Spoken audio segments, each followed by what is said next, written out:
Hello बच्चों, मैं हूं आपका गुरु सर। आज मैं आपके लिए लेके आया हूं कक्षा 9वीं के अध्याय 6 के प्रश्न 6.1 का महत्वपूर्ण प्रश्न जो हमको मिला है 3x y धन y/2 और यहाँ से हमको इन दोनों का योगफल प्राप्त करना है 1018। तो इसमें जो हमको चर पद दिया है x और y, इसका ही मान हमको ज्ञात करना है। किसका? x और y का। तो इसमें क्या है, इस वीडियो को बनाने का सबसे मेन उद्देश्य ये है कि बहुत सारे स्कूलों में अध्याय 6 संख्याओं में भी खेल है, इसको छोड़ दिया जाता है। बहुत सारे विद्यालयों में इसको पढ़ाया नहीं जाता है। तो आपको मैं इस वीडियो के माध्यम से ये बताना चाह रहा हूँ कि वाकई में संख्याओं में किस तरीके से खेल है और इसको खेल ही खेल में आप किस तरीके से आसानी से बना सकते हो। तो देखिए, इस प्रश्न को आप कितना लॉजिकल तरीके से कितने आसानी से बनाओगे, इसको आप ध्यान से समझिएगा।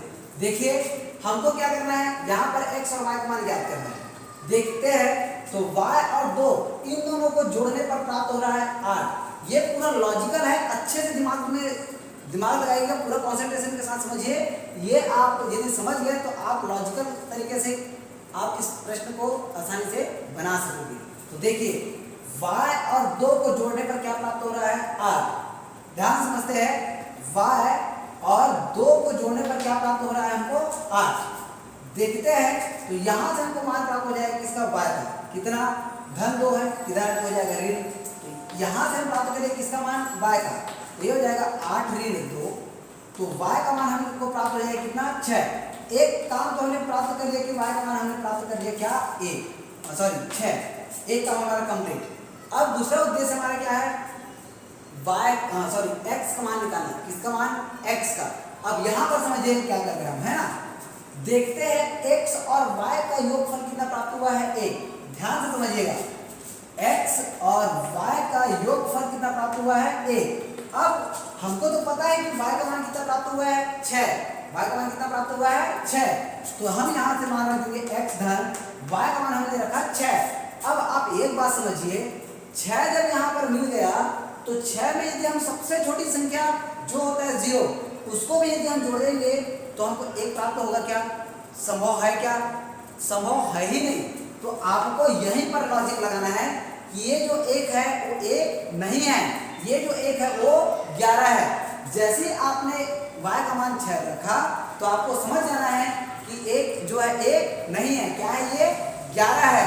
तो आप 1 को डायरेक्ट क्या लिख देंगे? 11। अब ये 11 कैसे हुआ है उसको जब आप मान रखेंगे तो ऑलरेडी समझ में आ जाएगा। लेकिन आप इतना समझ लीजिएगा, जैसे ही आप मान रखोगे तो यहाँ पर 6 रखेंगे तो यहाँ पर 1 तो आ ही नहीं सकता। तो 1 को 1 ना लिख के क्या लिख देंगे हम? 11। अब देखते हैं x का मान हमको प्राप्त हो जाएगा 11 ऋण 6। अब 11 ऋण 6 मतलब x मान हमको प्राप्त हो जाएगा कितना? 5। x मान प्राप्त हुआ 5 और y का मान प्राप्त हुआ 6। एक्चुअली में ये सही है या नहीं, इसको हम जांचने के लिए यहाँ पर मान रखते हैं। तो चलिए देखते हैं, मान रखे तो यहाँ पर हो गया 3। अब यहाँ पर दिया है x और x का मान हमने प्राप्त किया है कितना? 5। तो ये हो जाएगा हमारे पास 5 और y का मान हमने प्राप्त किया है 6। अब यहाँ पर 2 का हो गया 2, y का हो गया कितना? 6 और y का मान फिर से हो गया कितना? 6। अब इन दोनों को हमको जोड़ना है तो 6 और 2 मिला के 8, 5 और 6 मिला के कितना हो जाएगा? 11।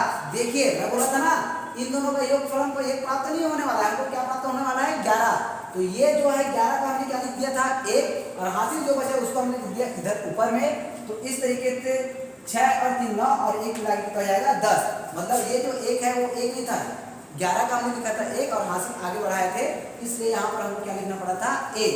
तो यही हमको दिमाग लगाना है, ऐसे ही आपको लॉजिक लगाना है। इसलिए इस चैप्टर को मैं एकदम लॉजिकल प्रश्न समझता हूँ, बहुत ही मजा आता है इस अध्याय को बनाने में। तो आपको जो भी वहाँ पर प्लस वाला क्वेश्चन मिला हुआ है उनमें से आप क्वेश्चन जरूर ट्राई करिएगा।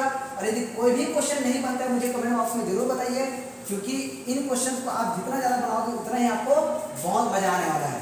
तो अब देखते हैं हम अगला क्वेश्चन। एक तो हमने पढ़ लिया जोड़ना का। अब हम देखते हैं क्वेश्चन ml × 6 = LLL। यहाँ पर हमको m और l का मान निकालना है। ये है हमको मिला है क्वेश्चन नंबर 6, जिसमें ml गुणा 6 इसका गुणनफल मिला है ml और l। अब आपको यहाँ पर लॉजिक क्या लगाना है उसको देखिए, दिमाग से इस प्रश्न को बनाना पड़ेगा, बहुत अच्छे से समझिएगा। आप यदि इसको बनाना सीखे ना तो हर बार क्वेश्चन जब इस तरीके से मिलेगा तो आपको बनाने में ज़्यादा मजा आएगा। मैथ्स है ही ऐसा चीज़ जो जितना ज़्यादा समझेंगे ना वो उसको मैथ्स बनाने में उतना ही ज़्यादा मजा आएगा। आपको मैथ्स के अलावा कोई और सब्जेक्ट पसंद ही नहीं आएगा, इस बात की गारंटी मैं दे सकता हूँ। तो चलिए देखते हैं। एल यहाँ पर दिया हुआ है और ऐसी संख्या हमको सोचना है एल की जगह में जिसको 6 से गुणा करने पर एल ही प्राप्त हो। जैसे कि मैं एल की जगह में 1 रखता हूँ, समझिएगा, है ना। एल की जगह में क्या रख देता हूँ मैं 1, तो उसको गुणा करेंगे किससे, 6 से। तो यहाँ पर जो संख्या मैंने सोचा है वही संख्या गुणा करने पर आना चाहिए, मतलब एक ही आना चाहिए। तो 6 एकम 6, यहाँ पर 1 मैंने सोचा और गुणा करने पर क्या आ रहा है 6। अब वही संख्या क्यों आना चाहिए, क्योंकि यहाँ पर हमने एल प्राप्त किया और यहाँ पर भी तो एल प्राप्त किया है ना, तो वह संख्या क्या हो जाएगा 1। 6 एकम 6, तो यहाँ पर 6 प्राप्त हो रहा है, 1 प्राप्त हो रहा है क्या, नहीं। मैं यही समझाने की कोशिश कर रहा हूँ कि 1 यदि हम रखते हैं तो गुणनफल क्या प्राप्त हो रहा है 6। मतलब यहाँ पर जो मान आया यहाँ पर के मान से अलग हो गया, मतलब वहाँ पर हम 1 नहीं रख सकते। तो अब हम ट्राई करते हैं क्या 2, तो देखते हैं 2 रखने पर 0 रख सकते हो, क्योंकि 0 गुना 6 करेंगे तो क्या आ जाएगा यहाँ पर 0, मतलब 0 हमने एल की जगह रखा और गुणनफल भी 0 प्राप्त होगा। एल का मान यहाँ पर क्या प्राप्त हो रहा है 0, तो यहाँ पर 0, तो यहाँ पर भी क्या आ गया 0।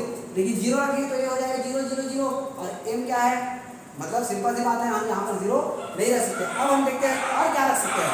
अब हम रखते हैं 2 रखते हैं, मान लो तो 6 दूनी 12, तो इकाई का अंक यहाँ पर हमने जो 2 रखा था यहाँ पर भी इकाई का अंक क्या प्राप्त हो रहा है 2, मतलब 2 हम रख सकते हैं। इस तरीके से आप यदि सोचेंगे तो उसके जगह में एल हम क्या रख सकते हैं, 1 रख सकते हैं 0, 1 रख सकते हैं 2, 4, 6 और 8। इस तरीके से आपको क्या समझ में आया, माना एल की जगह में आप क्या क्या चीजें रख सकते हो, एक रख सकते हैं 0, दूसरा रख सकते हैं 2, 4, 6 और क्या रख सकते हैं 8। तो एल की जगह में आप इतनी संख्याएं रख कर अब हर जगह में हर एक अंक को रख के तो प्रैक्टिस कर नहीं सकते, या हर एक अंक को रख के आप मान तो नहीं निकाल सकते, वरना आपका तो पूरा टाइम वेस्ट हो ही जाएगा। तो आपको मैं इसका सीधा सीधा उत्तर बता रहा हूँ, आपको इन सब मान को आप रख सकते हो, ये इस तरीके से आप सोच सकते हो, लेकिन डायरेक्ट आप याद रखिएगा आप एल बराबर क्या रख के चलेंगे 4, एल बराबर क्या रख के चलेंगे 4। तो 4 रखेंगे तो क्या मिल जाएगा, देखिए ये हो जाएगा हमारे पास m और एल का मान हमने क्या प्राप्त किया 4, गुणा में हमको प्राप्त हुआ है 6 और इसके बराबर मिल रहा है एल मतलब ये हो जाएगा 4 और ये हो जाएगा हमारे पास 4। तो इस तरीके से ध्यान समझिएगा। अब हम एल को देखिए इकाई और दहाई, जब इकाई और दहाई हो तो इसको हम लिखते हैं 10 गुना दहाई धन इकाई। संख्या बनाने का सूत्र पता है ना, 10 गुना दहाई धन इकाई। अब 6 इधर कर रहा है गुणा, 6 कर रहा है गुणा, उधर जाके क्या करेगा वो भाग करेगा। हमारा टारगेट क्या है, m का मान निकालना, तो 6 गुणा से क्या करेगा भाग, तो 4 4 4 के नीचे में कौन आ जाएगा 6, तो ये हो जाएगा 6 कम 6 सत्ते 42 और यहाँ पर बचा 2, तो 6 चौक 24। अब ये मिल जाएगा हमको 10m धन 4 बराबर मिल जाएगा कितना 74। अब 4 प्लस है, इधर क्या हो जाएगा माइनस, क्या माइनस, तो 10m बराबर 74 ऋण 4। तो m का मान हमको प्राप्त करना, देखिएगा 74 में 4 हटाएंगे तो हो जाएगा 70, और चूंकि हमको m का मान प्राप्त करना है और 10 कर रहा है गुणा, तो गुणा से ले जाके वो क्या करेगा भाग करेगा, तो 70 बटा में कितना हो जाएगा 10, तो 0 0 कट गया, तो m का मान हमको प्राप्त हो जाएगा कितना 7। तो इस तरीके से हमको m का मान प्राप्त हुआ है 4 और m का मान प्राप्त हुआ है 7। अब ये मान सही है या गलत, ये ट्राई करने के लिए, इसको जानने के लिए हम जाएंगे मान रखने पर। चलिए m का मान हमने प्राप्त किया 7 यहाँ से, और l का मान हमने प्राप्त किया 4 और गुणा में हो जाएगा हमारे पास 6। अब देखते हैं हमको मान क्या प्राप्त होता है, 6 चौक 24 का 4, l का मान प्राप्त किए थे ना, और यहाँ पर 6 सत्ते 42 बचा था 2, 42 और 2 44। इस तरीके से क्या समझना है, एल का मान हमको प्राप्त हुआ था 4 और इधर एल दिया हुआ है, तो यहाँ पर क्या गया एल मतलब 4 4 4 और ये हो जाएगा हमारा आंसर। तो इस तरीके से आपको गुणा से भी आपको लॉजिक लगाने आना चाहिए। तो ए वाला अध्याय आप बिल्कुल छोड़िएगा मत, हर एक क्वेश्चन को ट्राई करिएगा। यदि कोई क्वेश्चन नहीं बनता है तो उसको मुझे कमेंट बॉक्स में जरूर बताइए, मैं आपका हेल्प जरूर करूँगा।